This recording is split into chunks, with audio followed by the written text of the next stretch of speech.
Los viajes de Gulliver, de Jonathan Swift. Capítulo 2.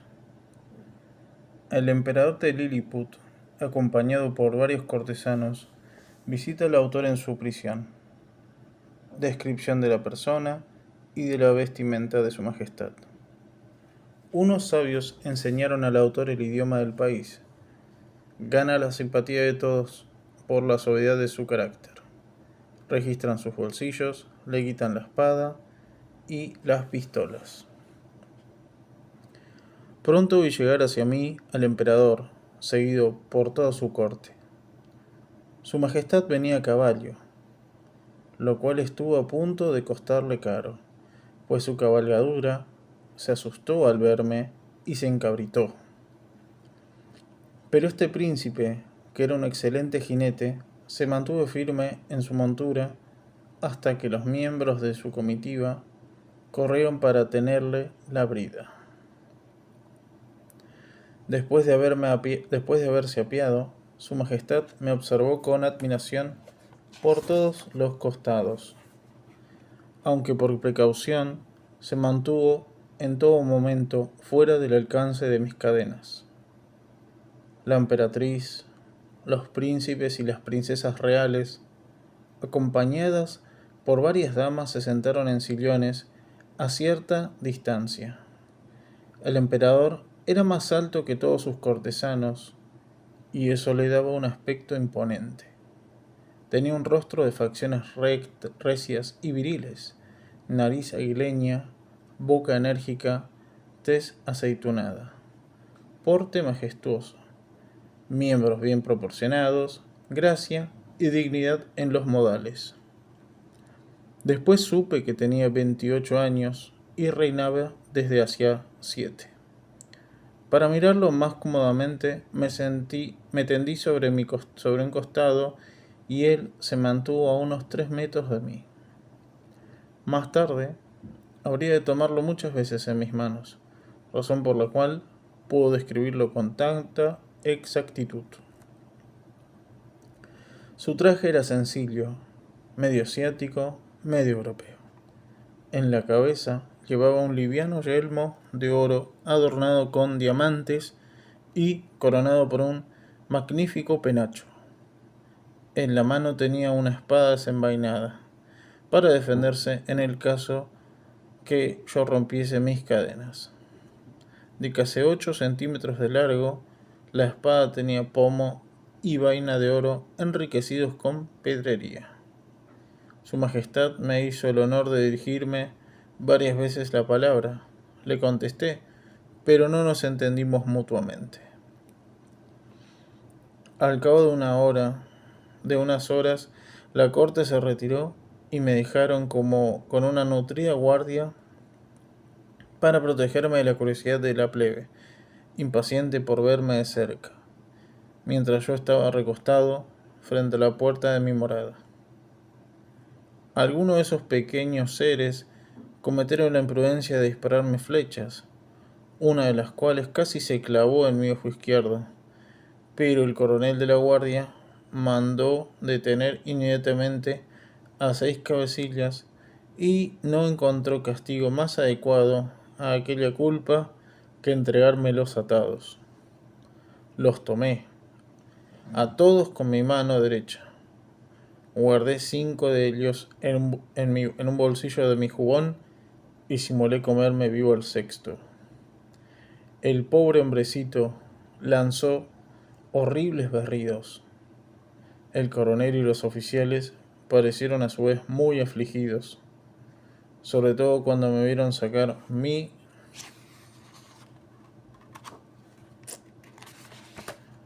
cuchillo. Pero pronto los tranquilicé al cortar las ligaduras de mi prisionero y al colocarlo suavemente en el suelo. Huyó a toda carrera. Traté a los otros 5 del mismo modo y pude observar que tanto los soldados como el pueblo estaban muy impresionados por mi gesto de clemencia, que fue favorablemente comentado en la corte. Como la noticia de mi llegada se había difundido en todo el país, atrajo una prodigiosa cantidad de ociosos y de mirones. Las aldeas quedaban desiertas y la agricultura se habría resentido si su majestad no hubiese previsto ese peligro proclamando varios edictos. Ordenó a todos aquellos que me habían visto que regresaran inmediatamente a sus casas y prohibió acercarse al lugar donde yo vivía sin una autorización expresa de la corte. La medida produjo considerables ingresos al erario. Entretanto, el emperador mantenía frecuentemente asambleas para discutir cuál sería mi suerte. Cuando lo supe más adelante, sus miembros estaban muy preocupados. Por una parte, temían que fuese capaz de romper mis cadenas y que recobrase mi libertad. Por la otra, que mi alimentación les resultase muy onerosa y pudiera llegar a provocar un periodo de escasez. Algunos proponían dejarme morir de hambre, otros dispararme flechas envenenadas, pero al mismo tiempo temían que la descomposición de un cadáver de un tamaño de mi tamaño produjese una peste en la capital y aún en todo el reino. Mientras estaban todavía deliberando, varios oficiales de la guardia se presentaron en la puerta del gran recinto donde se hallaba reunido el Consejo Imperial. Dos de ellos fueron admitidos e informaron acerca de mi proceder con los 6 criminales a quienes ya me he referido.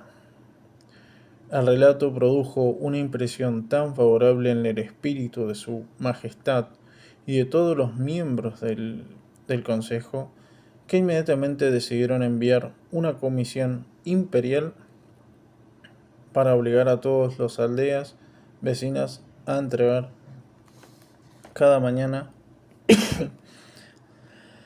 6 bueyes, 40 ovejas y otros víveres para alimentarme, así como una gran cantidad de pan, vino y sidra.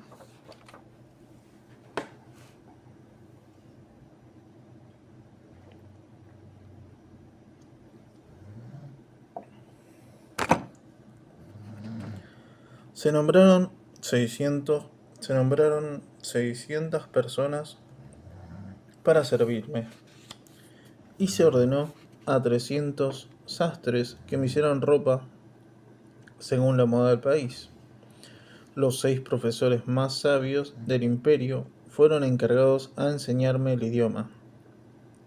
Finalmente resolvieron que los caballos del emperador, de la nobleza y de los escuadrones de guardias fuesen frecuentemente adiestrados ante mí para acostumbrarlos a verme. Todas esas órdenes se ejecutaron al pie de la letra.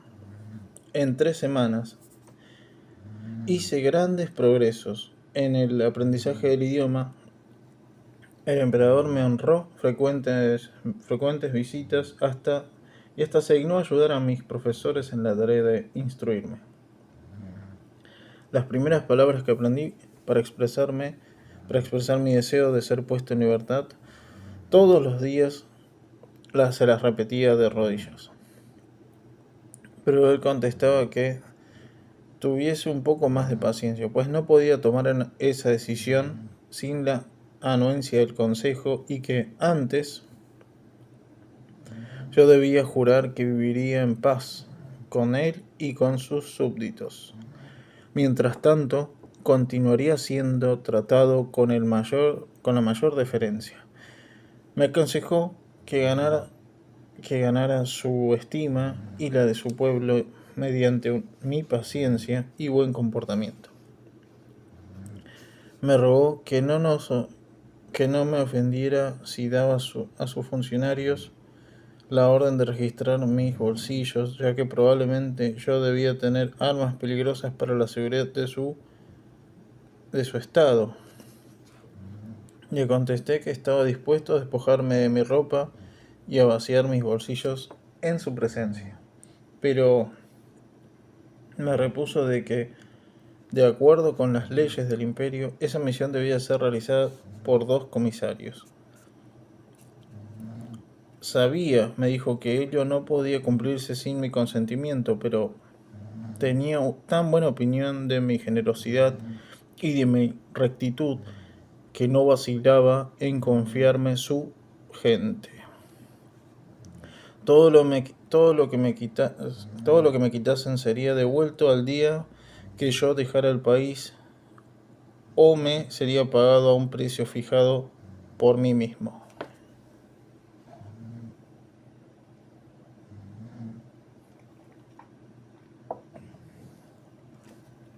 Cuando vinieron los 2 comisarios para registrarme, tomé a esos caballeros en mis manos y los puse primero en los bolsillos de mi jubón y luego en todos los demás. Habían traído material para escribir y fueron redactando un inventario detallado de todo lo que vieron.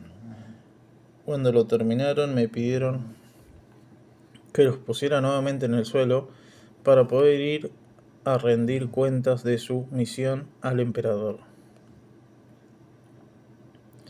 Este inventario estaba concebido en los términos siguientes. En el bolsillo derecho del jubón del gran hombre Montaña, así traduzco las palabras, Quimbus Flestrin, solo hemos encontrado un trozo de tela burda bastante grande como para servir de alfombra, una sala principal en la sala principal de vuestra majestad.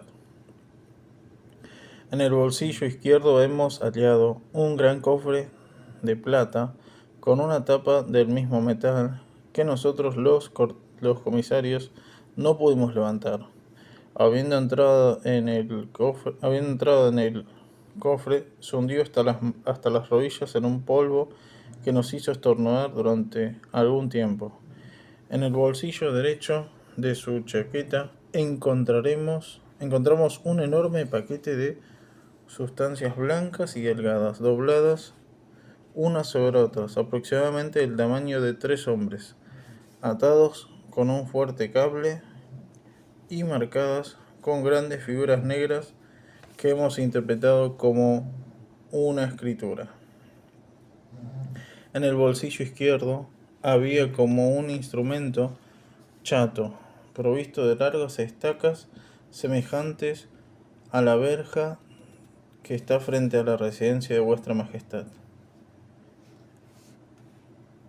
En el gran bolsillo de la derecha de su cubremedio, así se traduce la palabra ranfullo con que designaban mis calzones, hemos visto un pilar de hierro hueco unido a una gruesa pieza de madera más ancha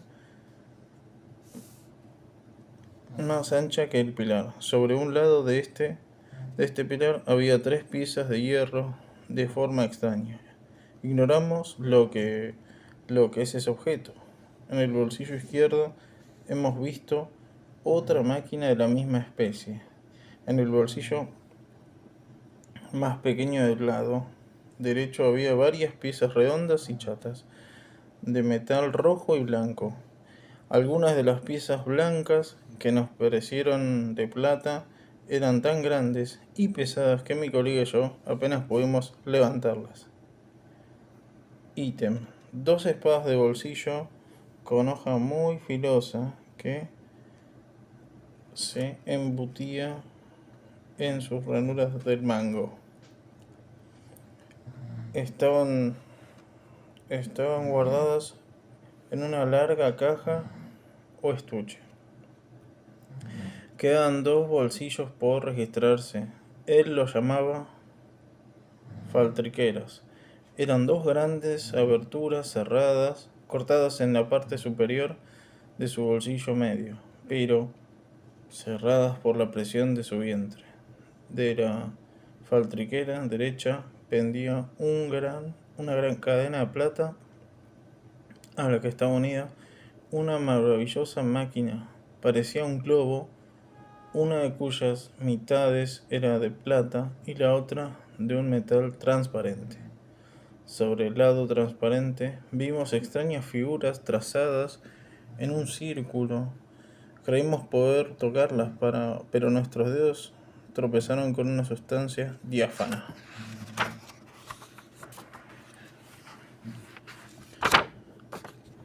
Pronto hemos aplicado nuestros oídos a esta máquina. Hacía un ruido continuo, como el de un molino de agua, y supimos que era algún animal desconocido o el dios que él adora.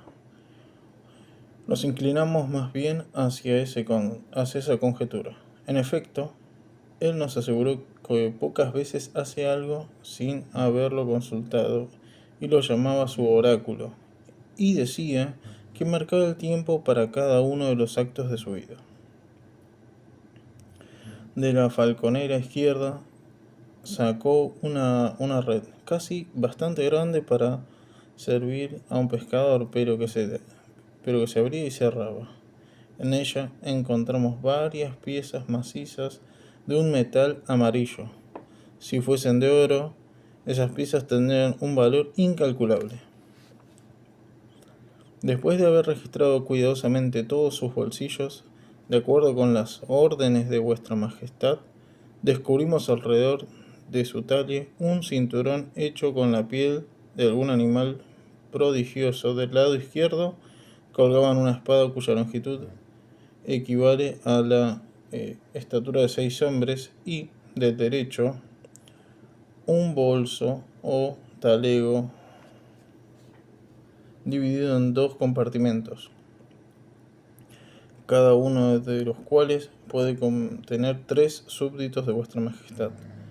En uno de esos compartimentos había varias esferas o bolas de metal muy pesados, casi del tamaño de nuestras cabezas, y que requerían mucho esfuerzo para ser levantadas. En el otro guardaba un montón de semillas negras bastante livianas, pues pudimos tener más de 50 en las palmas de nuestras manos. Tal es el inventario exacto de lo que hemos encontrado sobre el cuerpo del hombre montaña. Este último nos recibió con toda cortesía y con el respeto debido a los comisarios de vuestra majestad. Firmado y sellado el 4.º día de la 89ª luna del emérito reinado de vuestra majestad.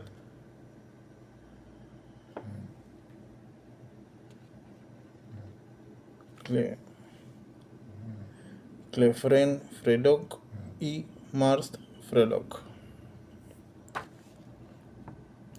Después de que este inventario fue leído en su presencia, el emperador me solicitó muy cortésmente que le entregara todas las cosas mencionadas.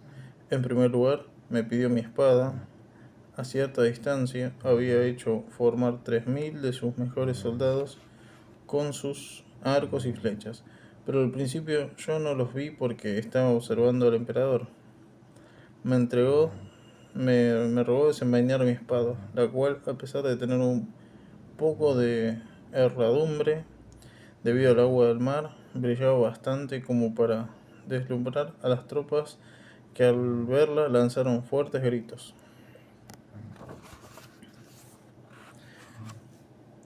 El monarca me ordenó envainarla y arrojarla al suelo, con la mayor suavidad posible. A unos metros de mi cadena, luego me pidió uno de esos pilares huecos de hierro, así designaba mis pistolas. Se lo presenté y, cumpliendo mis órdenes, le expliqué lo mejor que pude cómo se usaban. Las cargué con pólvora solamente, y luego de aconsejarle que no se asustara, disparé al aire. El estupor fue aún más grande que al ver mi espada. Se cayeron todos de espaldas y el mismo emperador, a pesar de ser tan valiente, demoró un momento antes de reponerse del susto. Le entregué mis 2 pistolas de la misma manera que le había entregado mi espada, junto con mis bolsos de balas y pólvora. Le recomendé que no acercara la pólvora al fuego si no quería ver su palacio imperial saltar por el aire, cosa que le sorprendió mucho. Asimismo, le di mi reloj, que observó con gran curiosidad. Ordenó a 2 de los guardias más corpulentos que lo cargaran sobre sus hombros, suspendido de un largo bastón, del mismo modo que en Inglaterra los mandaderos de las cervecerías trasladan barriles de cerveza. Estaba asombrado por el ruido continuo que hacía y por el movimiento del minutero que podía seguir fácilmente con la mirada, pues la vista de ese, pues la vista de ese pueblo es mucho más aguda que la nuestra. Luego le entregué mis monedas de plata y de cobre, mi bolsa con 9 grandes piezas de oro y algunas otras más pequeñas, mi peine, mi tabaquera de plata, mi pañuelo y mi diario. Mi espada, mis pistolas y mis bolsas de balas y pólvora fueron transportadas a los arsenales de su majestad, pero todo el resto me lo fue dejado. En uno de los bolsillos que no habían sido registrados guardaba un par de gafas que uso algunas veces porque tengo la vista débil, un catalejo y algunos otros objetos menudos que consideraba desprovisto de interés para el emperador y que por esa razón no había mostrado a los comisarios. En realidad, yo había temido que los deteriorasen o perdiesen si me desprendía de ellos.